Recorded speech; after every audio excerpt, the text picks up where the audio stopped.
Ginoong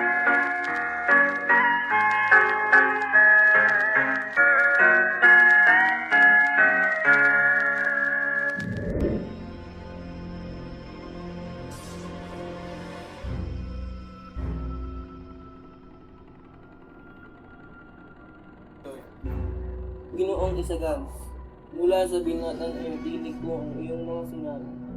Tinangad ko na kayo'y makausap. Natutuwa ko sa mga kabataan sa sarili ko.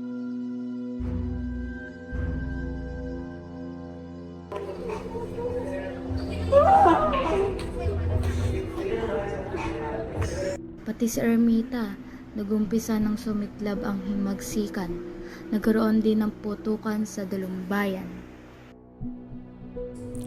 Nahuli na ba si Tadeo? Abay, binaril na siya. Nagsimula na ang himagsikan, ang daming napipinsala at nasasaktan. Nabilanggo na daw si Isagani. Kasi loko-loko yung si Isagani. Hindi naman siya mahuli kung di siya nagpresenta. Mabuti nga sa kanya. Hindi siya mawawalan ng kasintahan. Marahil ay iiyak lang sandali. Hindi magtatagal ay papakasalan din siya ng isang Kastila.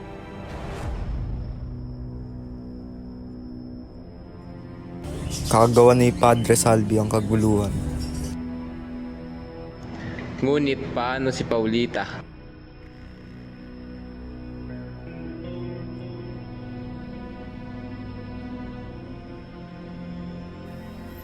Hindi ko makausap ang mga bilanggo.